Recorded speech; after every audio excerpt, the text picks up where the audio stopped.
YouTube. Vous êtes chez Airless 69RC. Merci pour votre présence. Merci pour votre participation une fois de plus. Une découverte magnifique de ce Turbo Timber SWS.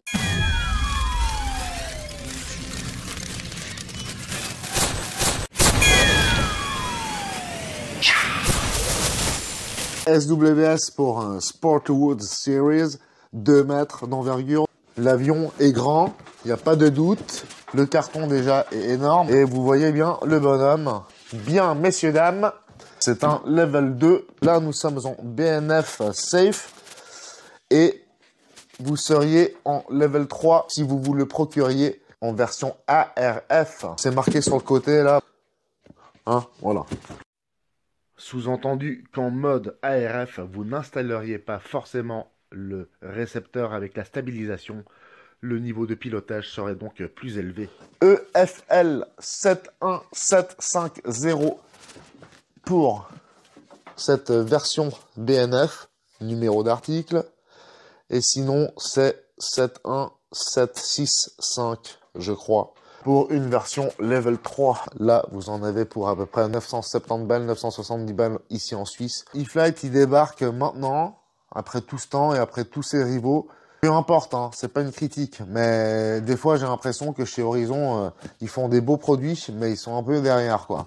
Et donc là, il débarque, premier modèle en Balsa qui vous propose, mais qui vous coûte 1000 balles. C'est pas pour dire que ça n'existe pas dans le groupe Horizon Hobby, puisque Hangar 9 s'en occupe depuis toutes ces années. Néanmoins, magnifique modèle, parce qu'ils vont directement sur du 2 mètres. Et ça, moi, par contre, je trouve intelligent. Ils arrivent avec un premier modèle, et du coup, là, du coup, j'ai pas à me plaindre, hein, effectivement. Le Timber, en plus, magnifique, un de mes modèles préférés. Et donc, voilà. Enfin, il est là. Je dis enfin, il est là parce que déjà que nous, on le reçoit environ 1 mois après les Américains. Donc, ils sont tous en train de frimer sur YouTube.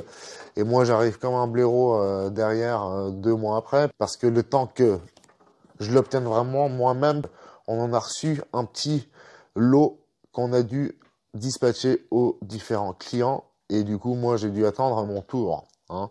Donc, j'ai sauté le premier tour. Et le deuxième arrive maintenant. Voilà, j'ai pu me le procurer. Un moteur Avian 5055, 500 kV.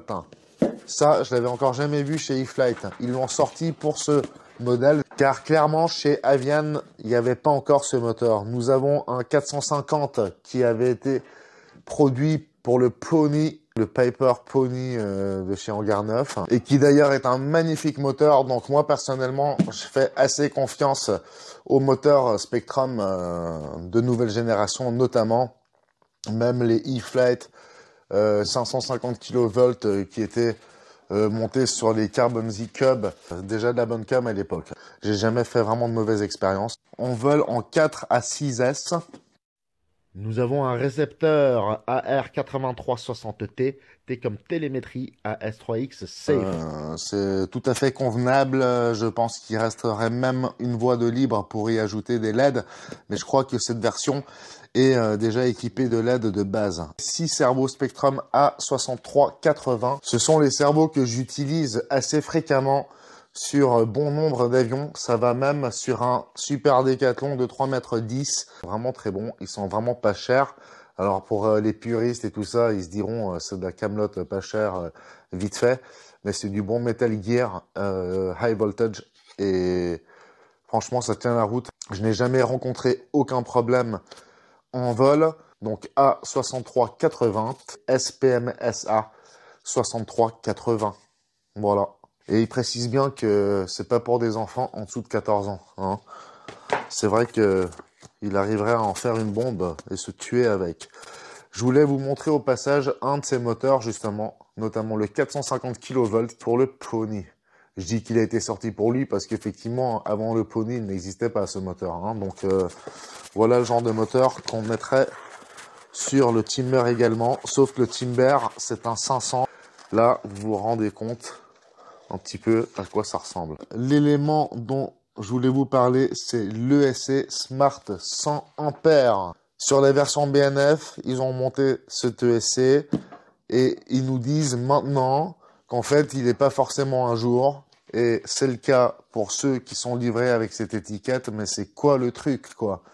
Tu vas monter des ESC qui sont pas à jour, faut les mettre à jour pour pouvoir utiliser la fonction thrust reverse, c'est-à-dire la marche arrière et éventuellement les flaps. Mais punaise, je vais acheter un truc à 1000 balles et les flaps ne fonctionnent pas d'office.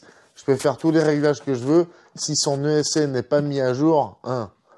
Alors, il faut scanner le QR code et du coup, vous arrivez directement sur la page du manuel de ce Timber. C'est un addendum. On vous explique qu'il faut la programming box de chez Spectrum pour mettre à jour ce fucking ESC. Bref, c'est juste pour dire, c'est débile d'avoir monté un truc qui est pas à jour sur des avions de ce prix-là et d'oser vous les vendre comme ça. Ça, c'est bien typiquement américain. Ça, je l'ai compris dans les dernières années, depuis que je travaille avec eux, vraiment. Du coup, moi, je vais pas m'étaler sur ce sujet. Tant que mon avion n'est pas assemblé, pas de panique. Je ne connais pas la réalité, je verrai bien une fois que j'entamerai les réglages au niveau de l'électronique. Ensuite, en ce qui concerne les flaps, c'est une certitude que vous n'aurez pas besoin d'une programming box. Nous, il y a un seul client qui nous l'a demandé, mais je pense que c'est plus par principe, parce qu'il a entendu dire que Horizon Hobby lui la devait à l'achat de cet avion, mais je crois que personne d'autre ne se soucie vraiment. Les flaps, ils se règlent via votre radio, c'est complètement indépendant d'un ESC.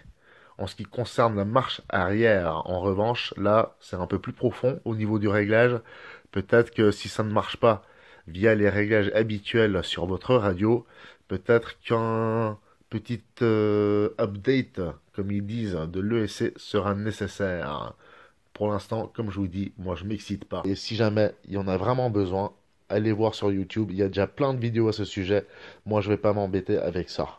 Bien messieurs, dames, assez de blabla. J'espère que ça a été assez clair. C'était même trop long. Level 2, donc pour piloter ce magnifique Turbo Timber. C'est au fond assez intéressant d'avoir sorti un truc comme ça. Hein. Finalement, comme je vous dis, c'est le fait qu'il fasse 2 mètres qui m'a un petit peu fait tomber dans le piège. Hein, parce que je trouve que 2 mètres, plus on avance, plus je trouve que cette envergure est idéale parce que c'est quand même assez grand. Mais c'est pas non plus la mort pour le transport, le montage et même pour l'assemblage, etc. Bon, messieurs, dames, assez blablaté. En plus, j'arrête pas de le dire, mais j'applique pas. Alors là, je suis content parce que j'ai un avion en bois et instinctivement, je me dis, punaise, il y a tout le montage à faire. Mais on est justement sur une version BNF et c'est trop magnifique.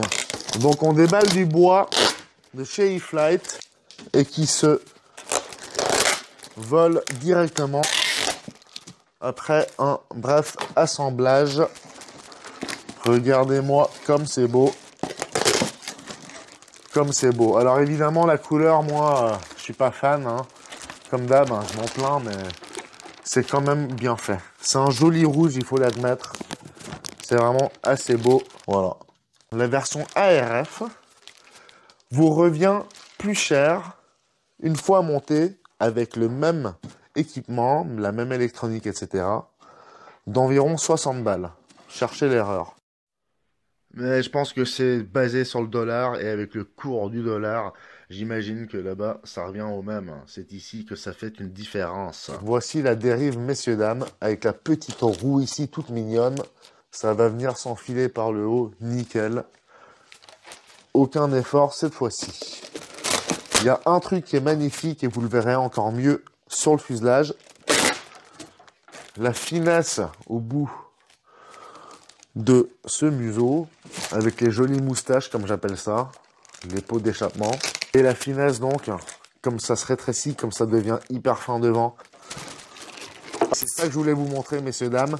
Regardez-moi, comme ça devient plus fin. Normalement, c'est un gros carré jusqu'au bout. Bah, et là, ils l'ont bien taillé pour pouvoir mettre ce museau typique du Turbo Timber. Et voilà donc la version 500 kV de cet Avian Spectrum de dernière génération. et le diamètre est un tout petit peu inférieur à celui que je vous ai montré tout à l'heure. J'en profite pour être vraiment face à vous de près pour vous montrer à quoi ressemble ce fuselage à l'avant notamment. Et vous avez donc cette AR8360T AS3X Safe télémétrie avec tout un bundle de câbles que je me serais bien embêté à monter moi-même en mode ARF. Voilà, petite lumière ici. On verra tout ça dans quelques instants. On a le dessous ici. Il y a des choses qui se baladent. On va faire attention de rien casser. C'est quand même de l'entoilage. Je me réjouis de découvrir l'entoilage. Bon, le cône d'hélice, les vis pour les deux moitiés d'aile. Ça doit être des winglets, je sais pas. La tringlerie, etc. Vite fait. On a ici le support hélice qu'on vient visser sur le moteur. Et on a des roues. C'est là que ça commence. Vraiment très très banal. Rien de spécial. On a une hélice en bois qui nous est offerte évidemment. 15 par 8. 15 par 8. Voilà pour ce qui est de la clé d'aile. Assez robuste. On doit avoir du 2 cm de diamètre. À l'œil nu je dirais. Et voilà le simple train. Bon, vous allez me dire, il n'y a peut-être pas besoin de plus, mais bon. Sur l'Ultimer, toute première version, ils avaient au moins foutu déjà des ressorts, quelque chose qui te fait penser que voilà, c'est un bushplane. Punaise, mais ça leur aurait fait mal aux fesses de nous mettre quelque chose d'un peu plus, je sais pas moi, de plus développé quoi. Mais voilà, ça reste quand même cette qualité-là. Moi, j'ai très confiance en cette marque. Je suis très content en général. C'est durable, donc ça vaut quand même les sous.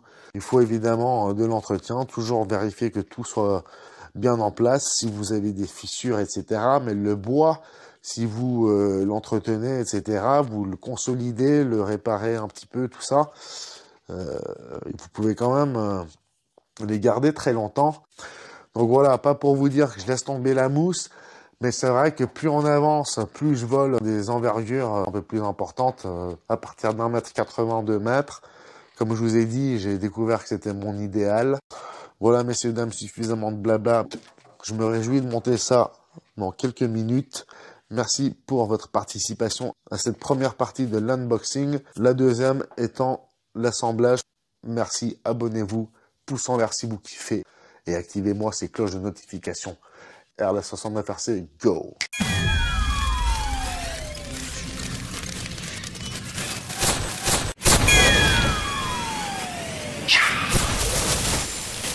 Bien, messieurs, dames, nous sommes quelques jours plus tard, mais cet assemblage m'a pris une demi-heure, 3/4 d'heure maximum.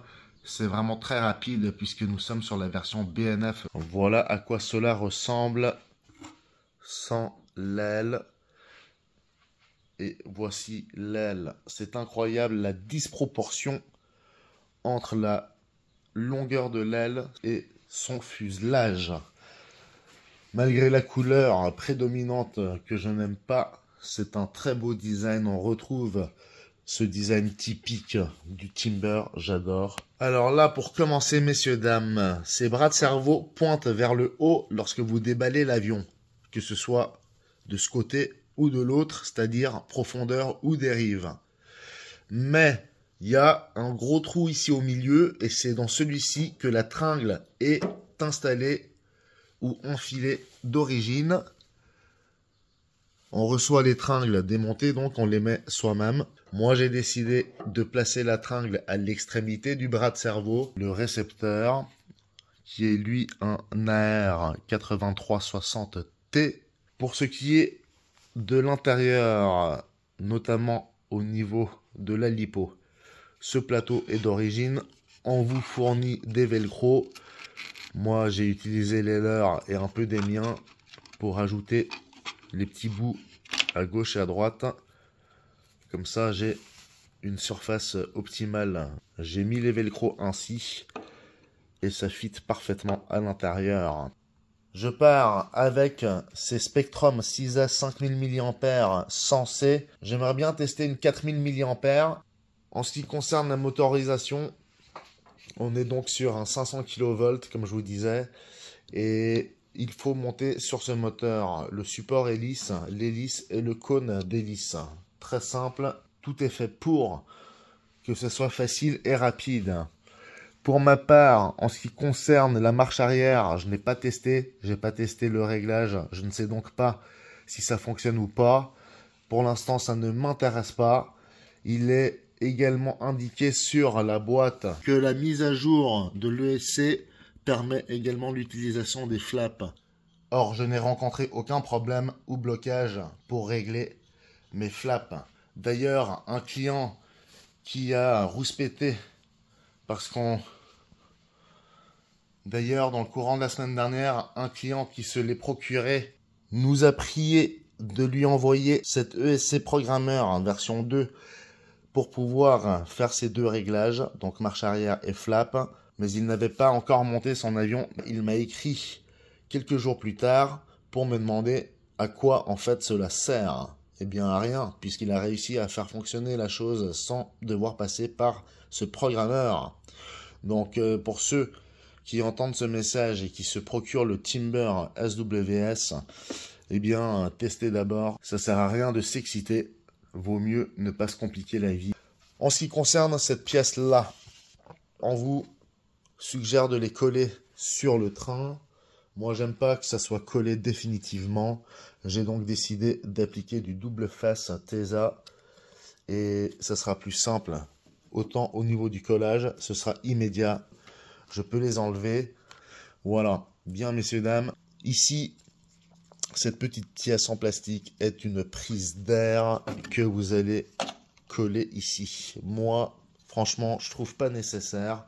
Ok, pour l'esthétique, c'est cool et tout. Mais l'objectif, évidemment, c'est de découper un trou ici à la forme de ce triangle. Et ça apporterait un petit peu d'air au museau. C'est peut-être aussi par rapport à l'équilibre de l'avion, etc. Mais je crois pas qu'un petit trou comme ça fasse une différence. Si ça avait été important vraiment pour le comportement de l'avion, il l'aurait fait d'office et d'usine. En ce qui concerne tout ce qui tourne autour du récepteur, eh bien, les câbles fournis sont très longs. C'était une grosse pelote dégueulasse. Moi, je les ai raccourcis d'une manière ou d'une autre. Je les ai enroulés autour des poutres. J'ai même rajouté cette tige. Je l'ai collée ici pour pouvoir fixer un petit bout de ces câbles parce que je voulais pas que ça pendouille. J'ai rajouté un petit bout de bois que j'ai collé pour me permettre d'apposer les connecteurs. Voilà, j'ai pas envie de m'emmerder à prendre les fils dans tous les sens. J'ai envie de poser mon aile parce que c'est pas évident d'installer l'aile là-dessus. Vous devez la poser ici à la verticale. Donc j'ai envie de faire ça comme ça, que ça reste en place et que je puisse directement venir brancher mes flaps et mes ailerons. Voilà, messieurs, dames. Il reste 2-3 petites choses, des pièces, des accessoires pour les flotteurs que vous serez donc obligé d'installer. Les flotteurs, eux, sont ceux pour le Carbon Z Cub. C'est les plus gros flotteurs de la gamme E-Flite. Et c'est bien mérité d'ailleurs parce que il fait son poids et sa taille. Il est très joli ce petit avion de 2 mètres. Premier modèle en balsa chez E-Flite. Mais ils ont suivi un peu la tendance. Par contre, big up, beau modèle et une si belle envergure. On va y aller. RLA69RC, merci pour votre participation à cette première partie unboxing assemblage. N'oubliez pas de vous abonner, pouce en l'air et cloche des notifications.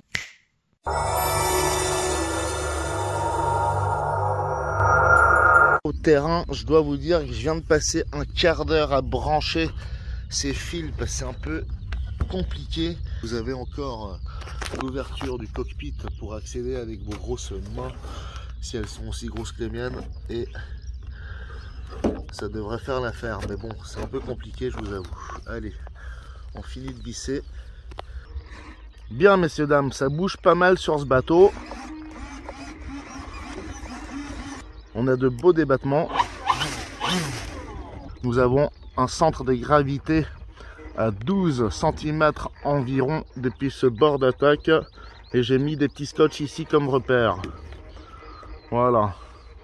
Le CG est bon.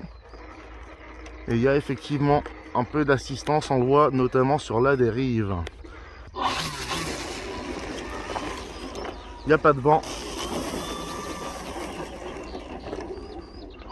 Un peu de roulage à 30 mètres pour voir s'il n'y a pas d'interruption.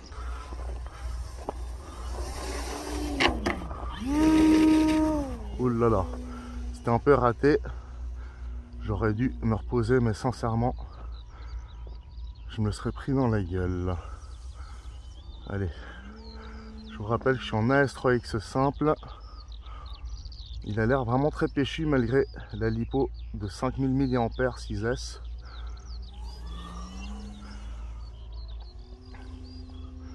Je pourrais presque avancer la batterie un petit peu.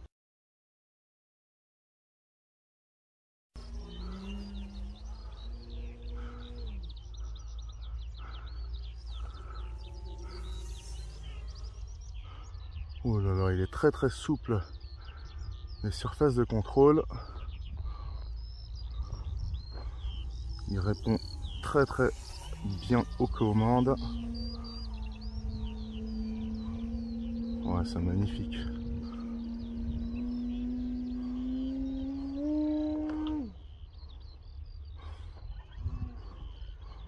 Ouh là là.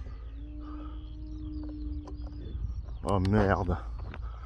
Bon, évidemment, si les paysans ils voient ça, ils vont être contents. Et puis moi aussi. Ah, ça fait chier, c'est dans les cultures en plus. Bien, messieurs, dames, je viens de le récupérer. C'est pas fameux. Il y a la cage qui a pété partiellement. On va voir si ça a affecté les parties principales de la structure. L'hélice, je peux tout de suite la changer. C'est vraiment pas fameux. Je suis dégoûté un peu. Hein. J'ai perdu la maîtrise au niveau des ailes à l'arrière là. Ouf. Aïe aïe aïe aïe aïe.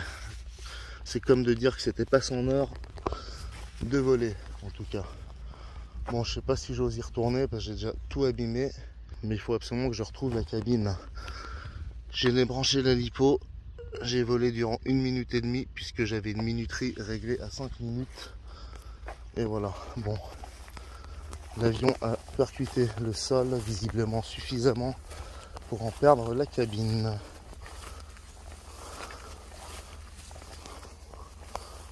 Voilà. Voilà, giclé bien loin, mais je suis content de l'avoir retrouvé. Car sincèrement, me balader pendant 15 ans dans ces champs, ça va pas être génial. Bien, le cockpit lui, à part le hatch, il n'est pas en bon état. On va ramener ça au bercail, messieurs dames. Bien, messieurs dames, nous voilà de retour à l'atelier avec ce Turbo Timber SWS. Pas génial ce qui m'est arrivé, trop de confiance en moi. Je vais donc définitivement réduire d'au moins 20% toutes les courses, tous les débattements. Et je vais mettre un peu d'expo. Bon, les dégâts ne sont pas si dramatiques. C'est vrai que la structure a été touchée au niveau du haut, au niveau des fenêtres. Et ce n'est pas non plus le mur porteur qui a ramassé. C'est donc ok pour l'instant. Je dis pour l'instant car je n'ai pas encore fait le tour de tout l'avion. C'est-à-dire, oui, j'ai regardé de manière générale ce qui s'était passé. Mais au fur et à mesure qu'on répare et qu'on avance, il faut bien observer s'il n'y a pas des dégâts cachés, comme par exemple là en bas. Là, c'est un dégât qu'il y a eu parce que ces caches collées sur le train d'atterrissage étant trop haut, avec l'impact au sol, eh bien, ils sont remontés dans le fuselage et on voit bien les traces ici présentes. De même que de ce côté, c'est même plus visible ici. Et donc, c'est cet enfoncement que vous voyez à l'intérieur du fuselage. On va y appliquer de la colle époxy pour consolider et tenter de reformer un peu de l'intérieur. Mais je crois que je vais laisser comme ça pour l'instant. Tant que c'est solide à l'intérieur, je pense que là, pour le coup, ça sera bon. J'ai qu'à abaisser ça et ça ira très bien. En ce qui concerne le moteur, eh bien, aucun dégât. La cage moteur n'a pas subi non plus. J'ai ôté le museau pour vérifier tout ça. On a donc une petite heure de travail et on sera bon. Et juste avant de se retrouver pour le résultat de cette réparation, messieurs, dames, je voulais vous parler de cette pièce encerclée en jaune. C'est un mur porteur du fuselage, c'est le squelette du pare-brise. Il y a deux aimants incrustés dedans qui servent à faire tenir le capot. Je l'ai cassé et perdu dans les champs durant le crash, je m'en étais pas rendu compte tout de suite. Je vais devoir la refabriquer. Et voilà, messieurs, dames, cela m'a pris un peu de temps pour la fabriquer, mais la voilà enfin. Il fallait que je trouve les bons aimants, les bons magnets. Je les ai collés avec de l'époxy 10 minutes. Après avoir percé les trous dans cette petite pièce, je l'ai machiné et je suis arrivé à un résultat assez satisfaisant. En tout cas, la pièce fit parfaitement. Voilà, elle s'encastre parfaitement dedans. J'avais déjà prévu toutes les encoches, toutes les entailles, etc. Il me suffit maintenant de coller le tout avec de l'époxy à nouveau. Je laisse reposer une nuit, comme ça je suis sûr que ça colle vraiment bien. Je n'oublie pas de mettre le capot évidemment pour que ça prenne bien la forme, ou pour être sûr que tout rentre dans l'ordre et l'un dans l'autre. Du coup on est bon, il n'y aura plus qu'à coller les côtés, tout ce qui est un petit peu autour. Et je crois qu'à l'intérieur c'est pas trop grave, on va revérifier une dernière fois.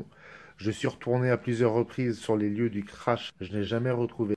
Voilà, j'ai donc intégré cette pièce, comme je viens de le dire, et ça va sécher durant 24 heures. Ce sera déjà sec dans un quart d'heure, mais moi je préfère jouer la carte de la sécurité, comme je viens de vous dire aussi. Demain, ce sera béton.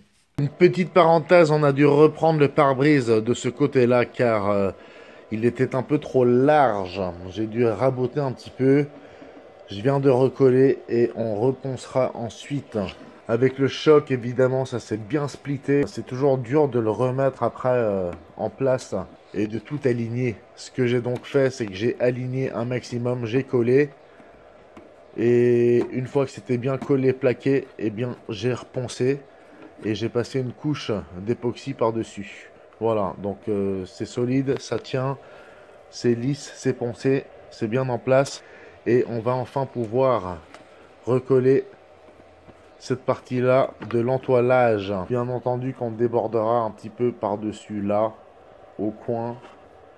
Comme ça, ça fait une finition propre.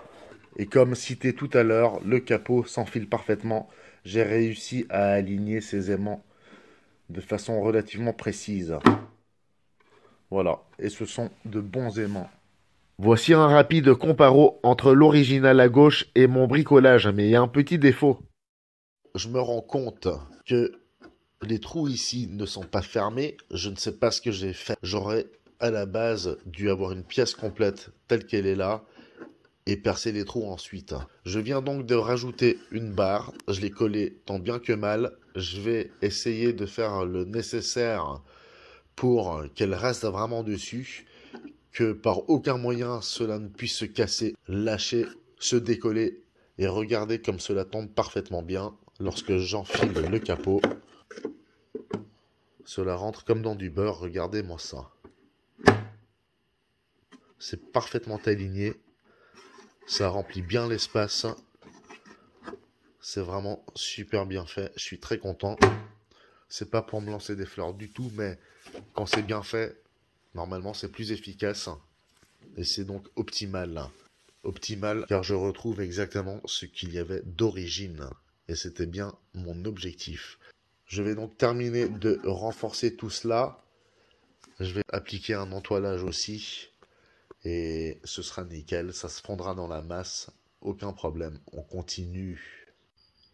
Bien. On a recouvert de scotch solide. C'est un peu fibreux, donc très solide. De sorte à ce que la partie supérieure et inférieure tiennent donc ensemble. On va appliquer un ultra coat donc de l'entoilage pour que cette partie se fonde un peu plus dans la masse. C'est finalement qu'une question d'esthétique. Avant d'appliquer cet entoilage, selon les bons conseils d'un camarade de RC, un petit mélange très faible de colle à bois dans un peu d'eau, et on va appliquer cela sur toute la surface scotchée à l'aide d'un pinceau. Bien étalé, bien éparpillé. Derrière, pareil, Ensuite, on laisse sécher. Lorsque cela sera sec et que vous appliquerez l'entoilage, avec la chaleur du fer, vous allez réveiller, ramollir cette colle et donc l'adhérence de la toile sera d'autant meilleure. Voilà le résultat, messieurs, dames. C'était non sans peine, mais ça valait le coup de prendre son mal en patience. Ok, après avoir passé pas mal de temps sur cette réparation de pare-brise, nous attaquons enfin les ailes, enfin les deux parties d'ailes, car les deux ont été touchées d'une manière ou d'une autre. C'est celle-ci visiblement qui a le plus ramassé. Voilà. Donc j'ai bien fait d'ouvrir au niveau de l'entoilage. Parce qu'alors là, ça, je peux pas laisser passer. En plus c'est creux. Ouais, c'est un peu... Ça, là, ça commence à toucher vraiment une fine couche de balsa et non pas un morceau plein. Donc il va falloir être très vigilant. Je sais pas si je vais découper ce bois et faire une greffe comme je fais avec les avions en Sagex. Mais je vais trouver une solution rapidement. Une fois qu'on aura solutionné ceci, on aura 2-3 petites choses à rectifier sur l'autre morceau d'aile. C'est vraiment beaucoup plus léger. Mais voilà, on s'attaque déjà à ça et je crois qu'il y a bien assez à faire. Ok, quelques minutes plus tard, bien immergé dans cette réparation de l'aile, il me vient à l'esprit une petite idée. Je switch d'aile pour vous montrer le trou d'origine pour la vis. C'est une fixation un peu olé olé, car je m'imagine que comme le Sagex, le balsa étant très mou, à force, je pense qu'il y aura du jeu. Et quand je dis à force, c'est à force de voler parce que ces ailes, elles bougent forcément. Et elles sont attachées qu'à ce niveau-là.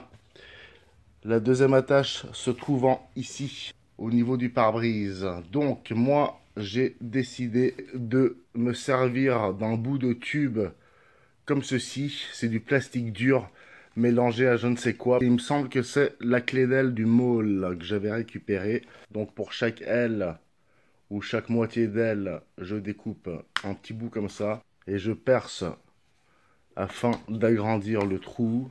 Ça me permet d'enfiler ce petit bout de tube confortablement. Ça sera évidemment collé, poncé. On recollera un petit bout d'entoilage par-dessus. Bien, nous voilà quelques heures, voire même quelques jours plus tard, car chaque partie à découper et à recoller nécessite son temps de séchage. Je vais commencer par la moitié d'aile la moins abîmée. On voit pas grand chose, donc cette partie-là, j'avais dû la remplir. On voit bien que c'est pas tout à fait lisse. Ensuite, j'ai dû raboter un petit peu ici, car il y a quand même un micro défaut de réparation. Le pare-brise est trop en arrière, donc forcément ça décale l'aile vers l'arrière aussi, et ça va venir se poser sur le rebord au lieu de se caler ici comme d'origine. J'ai donc raboté au niveau de l'aile pour que ça s'enfile à nouveau comme il faut. Étant donné que le pare-brise était déjà bien monté, fini, entoilé, ça m'a embêté de le reprendre. Il m'a semblé plus simple et plus judicieux de m'attaquer aux ailes. Il n'y aura pas de conséquences pour elles à cause de cette petite découpe. Et j'ai appliqué la même chose ici. Pour cette moitié d'aile gauche qui avait moins été impactée, pas grand chose à faire, si ce n'est une ou deux déchirures au niveau de la toile. Pardon, l'image n'est pas très nette. Et donc ici, la même découpe, puisque des deux côtés, j'avais le même souci. Donc voilà, tout a été réentoilé, réparé, tout est sec, tout est prêt à être remonté sur l'avion. À ce niveau-là, j'ai entoilé, ce qui n'est pas le cas d'origine. Il n'y a pas de bois naturel apparent ailleurs. Je me suis dit, je recouvre tout. Bien, on a remis le bestiau sur son socle pour une dernière vérif et la mise en route de l'électronique. Je remarque toutefois un petit détail qui n'en est pas un, comme j'aime bien dire de temps en temps. Je pense que là, j'ai déjà trop de jeu au niveau des vis. Ça reste du bois, n'est-ce pas? À force de le dévisser, revisser, Voilà. Donc, qu'est-ce que ça peut avoir comme conséquence? Ça peut toucher un peu de trop près le support hélice.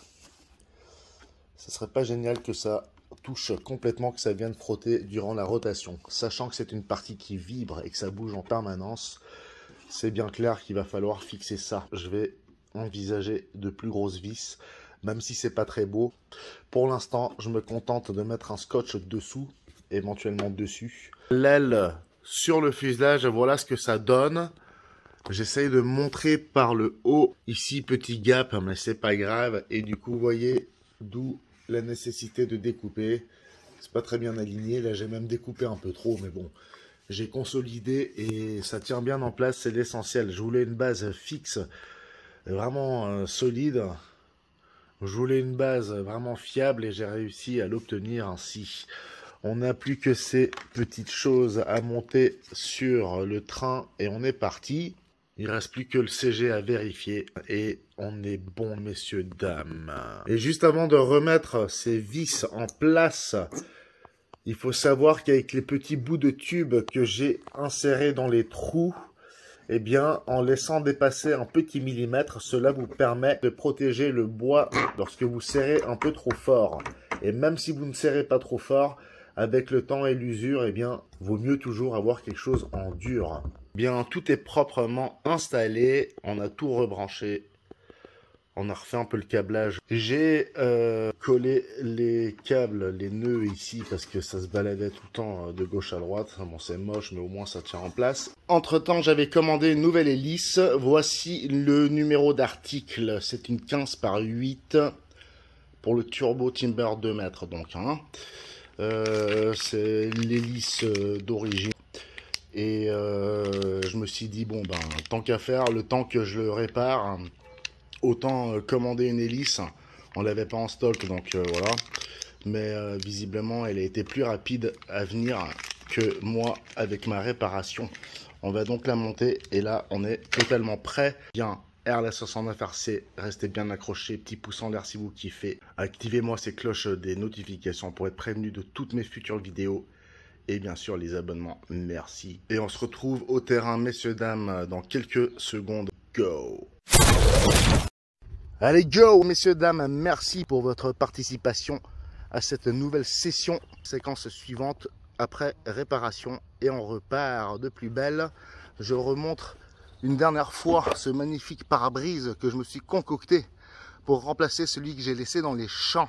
J'espère que ça tiendra bien en place. On verra ce qu'il y a à améliorer après coup.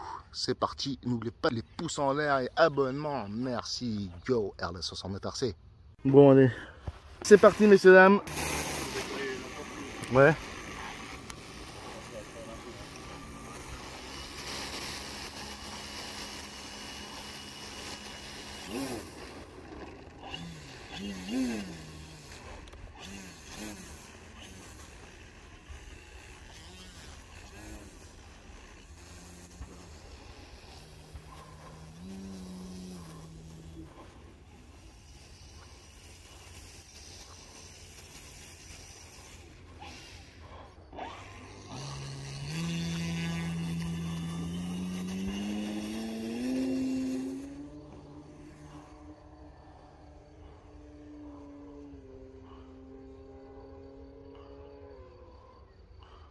Oh, il déconne là. Oh là là. Oh, il déconne là. Hein?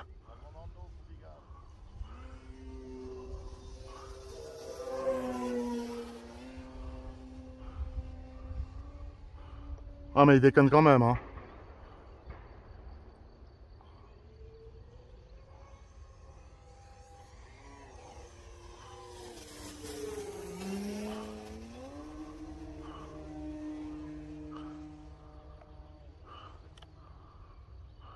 Non! Je te dis, il déconne. Putain, mais il déconne, il y a un truc. Hein. Je te dis qu'il y a un truc. Hein.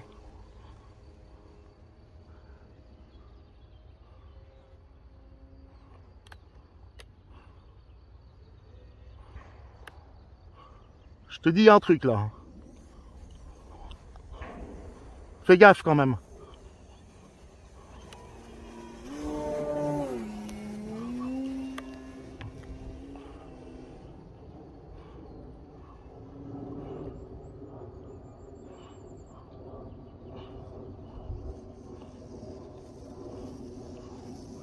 Putain de merde.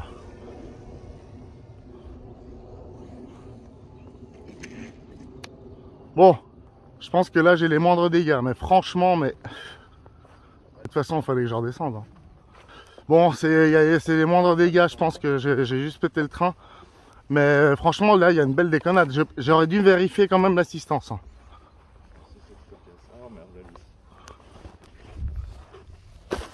On va ramasser des copeaux toute la journée. Ah, on va ramasser des copeaux, ouais, comme tu dis. J'ai débranché cette merde. C'est quoi? T'en voir 2 secondes, s'il te plaît. Ah, ça a l'air bon. Non, non, non. Ah oui, c'est inversé. C'est inversé. J'étais sûr, merde. T'as eu du bol sur ton... Ça aurait pu aller plus loin. Hein. Mais c'est pour ça que j'arrivais pas à atterrir. En parlant justement d'atterrissage, j'avais pourtant fait le nécessaire pour faire une approche la plus droite possible pour éviter de devoir utiliser la dérive, mais il y avait pas mal de vent, l'avion bounçait dans tous les sens et j'ai quand même eu besoin de la dérive. J'ai juste tourné un tout petit peu à gauche et comme l'assistant déconnait, eh bien cela a accentué le coup de volant, entre guillemets. Vous l'avez vu, l'avion a soudainement basculé vers la gauche et comme j'arrivais un petit peu vite, eh bien ça m'a bien détruit le train d'atterrissage. On verra plus tard que cela a cassé pas mal d'autres choses. On retourne au bercail et on analyse. C'est pas mieux qu'à la première tentative. Je décide quand même de boucler cette vidéo, même si c'est pas une réussite. Il y a donc l'hélice forcément. Et puis voilà, pour ce qui est du train, oh, c'est une sale gueule. Ça bouge un petit peu sur le haut, va falloir tout de même vérifier toute la cellule sur le premier tiers avant. On en reste là, messieurs, dames. N'oubliez pas les petits pouces en l'air si vous avez quand même kiffé, les abonnements et bien sûr les cloches de notification. Go! R la 60 tarcé. Bien, nous voilà de retour au bercail. Après cette deuxième expérience pas très réussie, on démarre le système. On va vérifier ensemble une dernière fois, comme ça vous l'avez en image, si oui ou non l'assistance de la dérive déconne. Moi je pense que oui. Et il y a une autre chose que j'ai remarqué qui me semble louche, c'est que cet avion ne s'initialise pas au démarrage, ne s'initialise pas complètement lorsque la coupure de gaz est enclenchée, ce qui n'est pas normal, ou si ça l'est, en tout cas c'est le seul sur toute ma flotte qui me fait ça. Donc c'est un peu bizarre. Après moi, ça m'a pas empêché de décoller. Il n'y avait rien d'anormal une fois que l'avion s'était initialisé. J'ai pu voler normalement, tout fonctionnait, l'assistance également, et je suis persuadé que la dérive, elle aussi, était bonne. Je ne sais pas ce qui s'est passé. Enfin, je peux m'être trompé, je peux avoir mal vu, mais voilà, c'est pas normal puisque la première séquence de ce maiden flight, ça marchait très bien.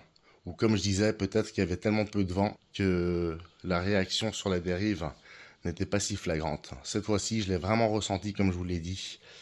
Donc j'ai envie d'en avoir le cœur net. J'ai démarré la radio et je connecte la lipo sur le système.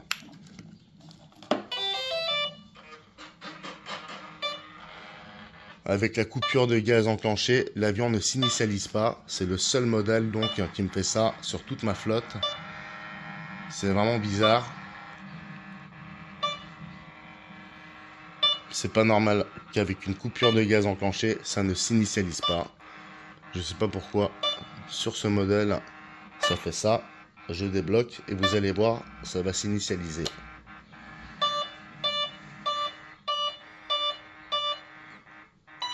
Alors peut-être que c'est normal sur celui-ci, mais il n'y a pas une électronique très différente de tous les autres avions. Donc voilà, ça déjà c'est chelou. Mais comme je disais, ça ne m'a pas empêché de décoller. Tout allait bien sinon. Maintenant, petit coup de gaz 25% pour démarrer l'assistance. Oula.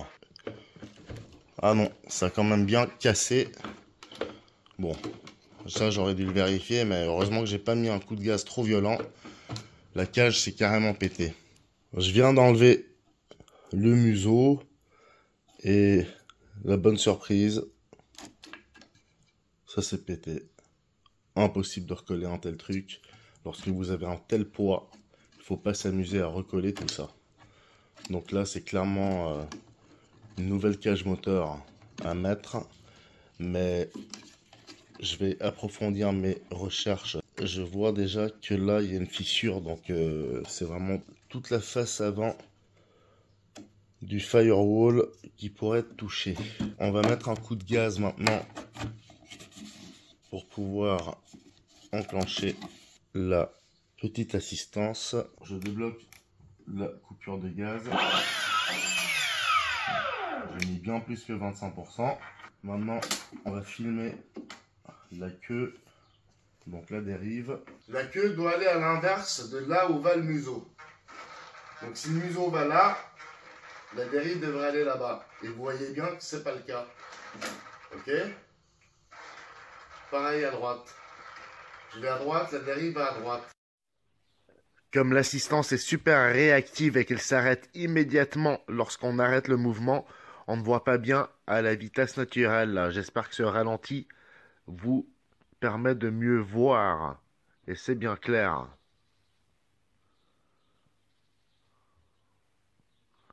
Voilà. Je crois que vous êtes d'accord. C'est un avion BA9, messieurs, dames. Moi, j'ai rien réglé dessus, je peux pas, de toute façon. Donc, c'est une déconnade d'usine. Il n'y a rien d'autre à dire. Je remontre juste une dernière fois au niveau du train d'atterrissage. C'est pas génial non plus parce que quand une base comme ça est cassée, eh ben mince. Ouais, bon, il n'y a rien à faire. C'est tout de la petite fibre. Ça, pour y recoller, franchement, ouais, c'est pas génial. Hein. Bon, allez, on va voir ce qu'on peut faire. Et je vous tiens forcément au courant, messieurs, dames. Merci encore pour votre participation. Restez bien accrochés. RLS 69 RC.